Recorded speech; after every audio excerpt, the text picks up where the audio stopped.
Hey friends, and welcome back to the channel for another dresser makeover. First of all, I'm super excited to be here today. Thank you all for your patience and your continued support. I've gained quite a few followers since my last makeover, and welcome if you're new. So I take neglected pieces of furniture and I turn them into something beautiful, and this piece is absolutely neglected.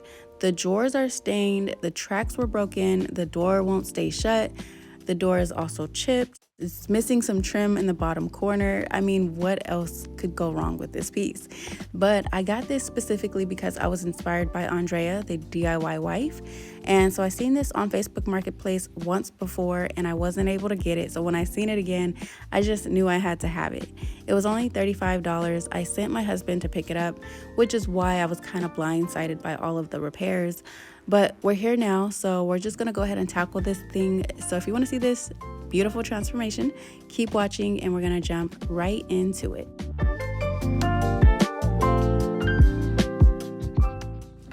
Okay, so I have a little visitor with me right now. Her name is Malia and she's 4 months old. So if you hear her in the background, she's just saying hello, but she did want to join us.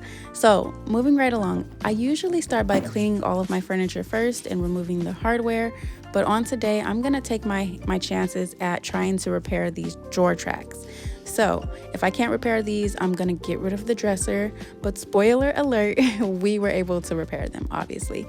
So I'm gonna use this little tool that I found in my toolbox, but they do make fancier tools out here that make this process much easier. I just don't have them. But once you remove the tracks, we're going to install these new ones that I ordered on Amazon, and I will link them down below. But I'm gonna measure them to the bottom of the drawer and cut them down to size using my miter saw. Now I was kicking myself a little bit because I come to find out the drawers weren't even broken. I found all of the metal glides. Everything was accounted for. They just mostly needed to be repaired, but it is what it is. We're here now, so we're just gonna keep moving forward. So once you cut everything down to size, you're going to add a significant amount of glue and let these dry overnight.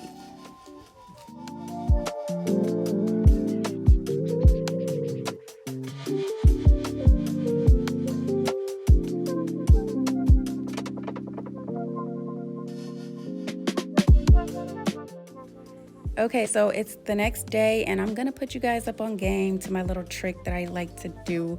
So I'm gonna take the glide and put it right into the track.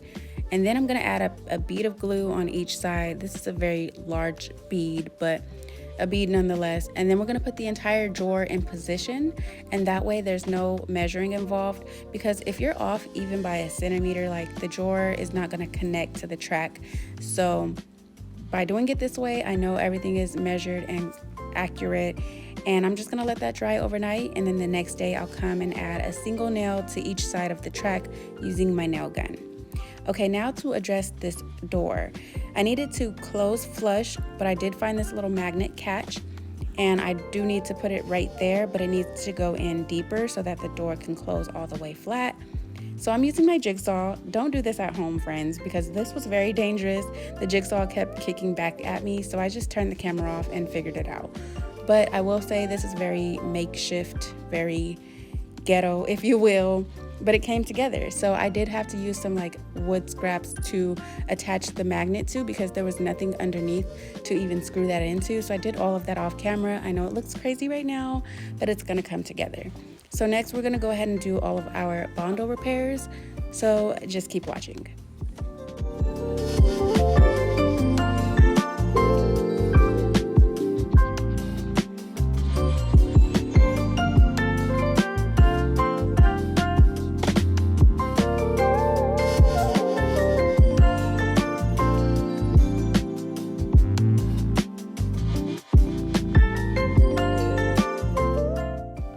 Okay, so it turns out that the trim pieces were in the dresser in one of the drawers or something like that. I found them somewhere and I was so grateful because I was trying to figure out what I was gonna do. And I also know that they make something fancy where you can like emulate trims, but I don't have that. So I was so happy to find this. I put some wood glue and then secured it with a nail gun. And now here I am just using my mouse sander to sand down all of my bondo repairs.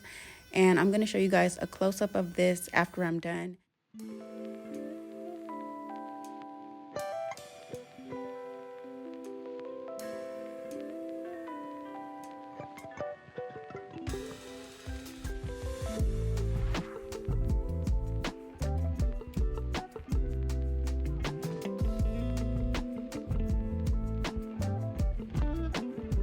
Okay, so it's the next day and here I am just adding that nail like I told you.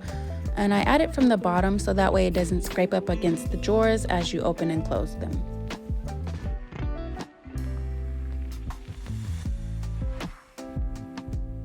So now that I've successfully made all of the repairs, I'm going to go ahead and remove the hardware so that we can clean the entire piece.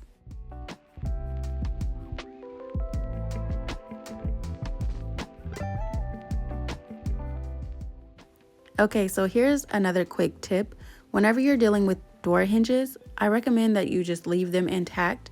It becomes a big process when you're trying to reposition them because they just don't hold up well and things get unaligned, if that's even the right word. But I would just encourage you to leave the hinges in place and tape them off so that they don't get paint on them. Now here's a close-up of the finished product of my little quick fix thing that I did with the door magnet. I think it looks pretty good, so I'm satisfied about that. And now I'm just going to go ahead and clean the entire piece with Dawn soap and warm water. And when it comes to the drawer fronts, I'm going to use my universal drill attachment brush, and I'll also link that down below. That just made things go so much more smoothly. And I just want you guys to know that this piece isn't even solid wood. It is constructed of some wood, but for the most part it's plastic and laminate. So the detailing on the front of the drawers, that's plastic. The top of this dresser is laminate, and then there are some wood pieces spread out throughout the rest of the dresser.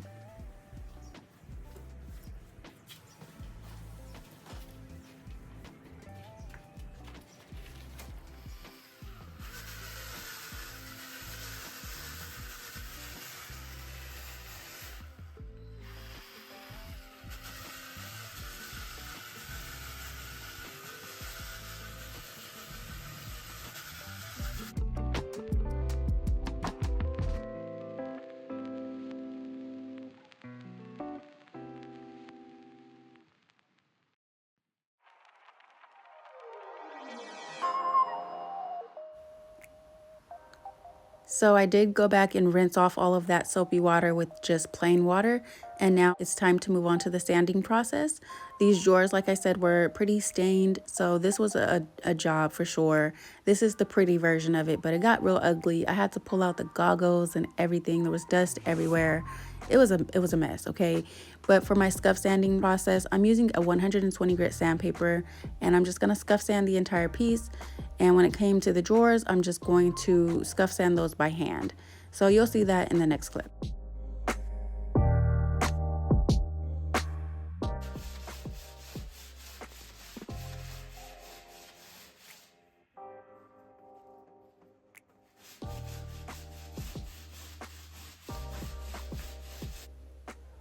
Okay, so moving right along, we are going to prime the entire piece. I'm using my tried and true Ben shellacked primer. I said that kind of weird, but it's Zen Ben shellac based primer. That's what I was trying to say. And I'm going to go ahead and roll it because I'm nearing the end of the can.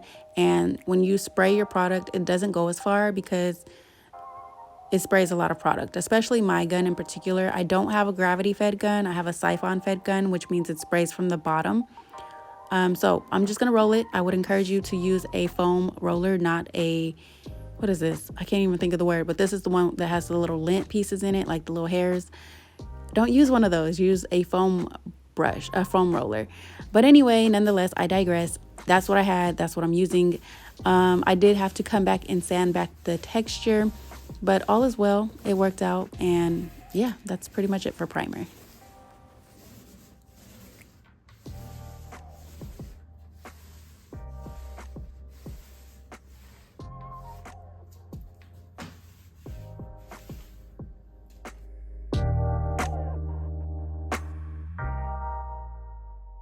Okay, so now for the fun part, the painting process. Whoo, child, I have so much to say about this paint. I don't know where to start. Okay, so I'm gonna just be like the most transparent. I have a favorite paint, okay? My favorite paint is called Evo Eclipse by Gemini. They sell that specifically or exclusively at Dunn Edwards from my understanding. I've never seen it anywhere else. And it's my favorite paint. It's phenomenal and I can't say enough good things about it. It's an all-in-one paint. It's great, right? But it's $65 for the gallon, and for me that's just a little bit much on on this day, on this particular project. I just didn't have the funds for that. And I purchased a different paint called Deco Glow. Now, this isn't me bashing Deco Glow, okay? It's just not my preference for a couple of reasons. First of all, it only comes in a semi-gloss and I don't like shiny paint. Secondly, it's a cabinet enamel, so it's thicker than I'm used to. And for that reason, like, I had some issues trying to spray it through my gun. Now, on the first day, it sprayed phenomenally. It sprayed perfectly, okay? The first day. But when it came to my second coat of paint, I had some issues that I just could not get past. I don't know what happened. I didn't change the settings on my gun. I didn't do anything different, but it started spraying kind of out of whack, and I had to end up doing several coats of paint on the top of this dresser, and I still didn't get it right. So I'm not the most satisfied with the finish. I did sell this for much lower than I would have liked to, but it all came together in the end. But I gotta go get my baby, so I'll be back in just a moment.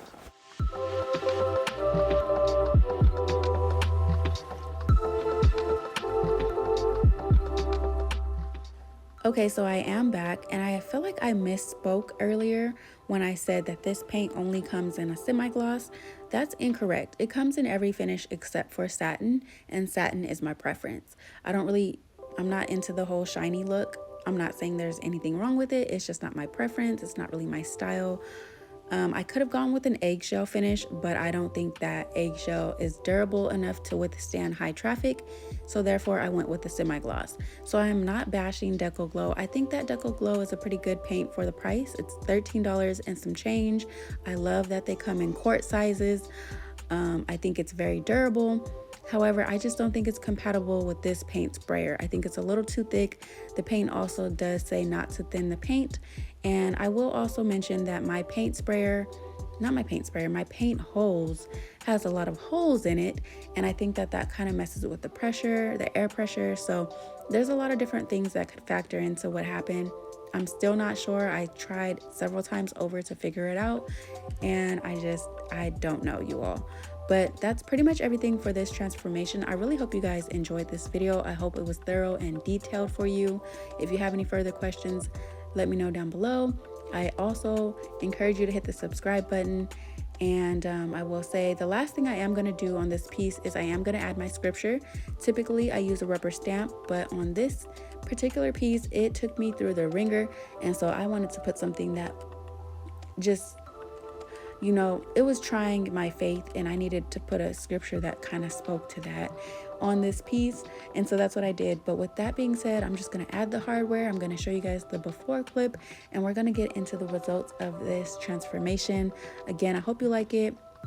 Hit the like button if you do, and please share. Sharing goes a long way, and it really helps me out. But I'm talking too much because I miss you guys so much. I'll be back soon with a vlog video, so stay tuned for that. I love you all, and I'll see you soon in my next video. Bye.